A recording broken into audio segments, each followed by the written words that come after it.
Assalamualaikum warahmatullahi wabarakatuh. Hai, apa kabar anak-anak soleh dan solehah semuanya? Semoga senantiasa dalam keadaan sehat walafiat ya.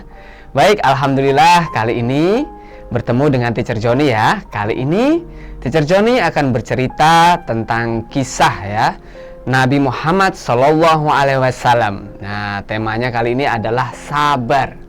Nah, kita sebagai umat Islam tentunya harus memiliki sifat yang sabar ya. Karena sabar ini adalah sifat yang dicintai oleh Allah Subhanahu wa taala. Dan sebagai suri teladan kita, Nabi Muhammad SAW, nah beliau adalah manusia yang memiliki kesabaran yang luar biasa ya, dan juga sebagai nabi ulul azmi ya, salah satu nabi yang memiliki sifat yang sangat sabar. Nah, kali ini ceritanya adalah kesabaran Nabi Muhammad SAW dalam berdakwah ke Taif. Nah, sebelumnya Nabi Muhammad SAW sangat bersedih ya karena meninggalnya istri tercinta yaitu Siti Khadijah dan pamannya Abu Thalib. Nah, di mana Siti Khadijah dan Abu Thalib ini sebelumnya selalu melindungi Nabi Muhammad dari serangan kaum kafir Quraisy. Tetapi setelah meninggalnya istri tercinta dan pamannya Abu Thalib, akhirnya kaum kafir Quraisy semakin berani untuk menantang dan memusuhi Nabi Muhammad. Sehingga Nabi Muhammad SAW memutuskan untuk berdakwah, untuk berhijrah ke kota yang lain untuk menyampaikan dakwah. Nah, kemudian Rasulullah memutuskan untuk berdakwah ke kota Taif. Nah, jaraknya antara kota Taif dan Mekah ini sekitar 80 km.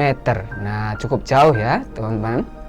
Selanjutnya, Nabi Muhammad ke sana ditemani oleh sahabatnya bernama Zaid bin Harisah. Nah, sesampainya di kota Taif, Nabi Muhammad bertemu dengan pemuka-pemuka, pembesar-pembesar, yaitu dari Bani Syakif. Nah, Rasulullah pun menyampaikan maksud kedatangannya, yaitu untuk mengajak kaum ya dari kota Taif dan Bani Syakif untuk memeluk agama Islam dan menyembah Allah. Karena sebelumnya di kota Taif masyarakatnya, penduduknya menyembah berhala.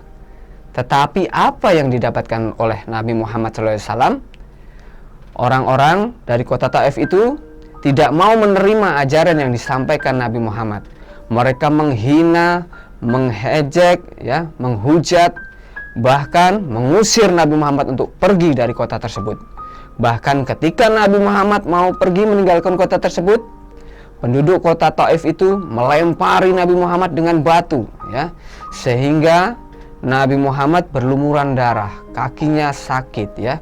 Melihat hal itu, Zaid bin Harisah, sahabat Nabi, berusaha melindungi Nabi Muhammad ya.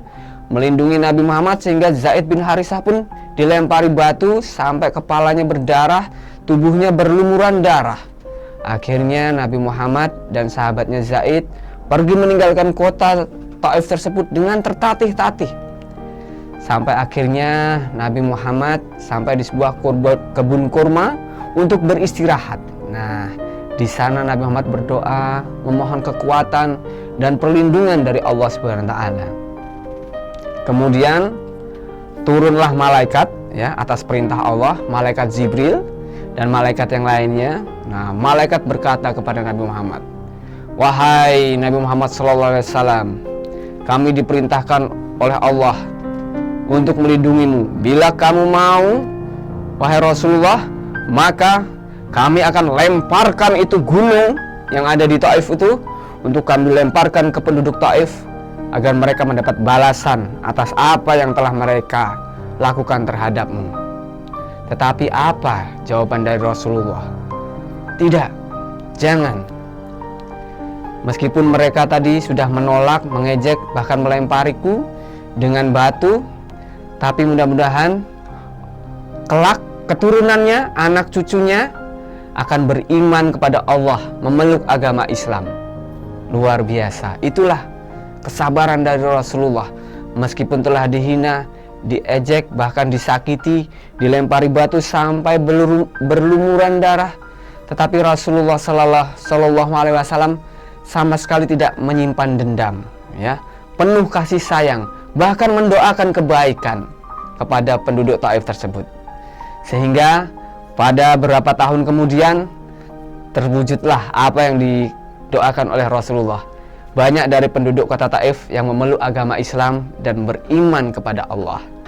Nah, sahabatku sekalian, teman-teman semuanya, anak-anakku tercinta, sudah sewajarnya lah kita sebagai umat Islam meneladani apa yang dilakukan oleh Rasulullah SAW, yaitu untuk bersikap sabar, ya, sabar dalam segala hal, sabar dalam beribadah, sabar dalam menuntut ilmu, sabar dalam menerima, ya, ketentuan dari Allah, menerima musibah dari Allah, ya, karena orang Islam itu selalu dalam keadaan baik. Apabila mendapatkan kesenangan, kita akan selalu bersyukur, dan bila kita mendapatkan musibah, kita bersabar. Nah, itu akan dicintai oleh Allah SWT. Baik, sekian cerita dari Teacher Joni. Terima kasih. Wassalamualaikum warahmatullahi wabarakatuh.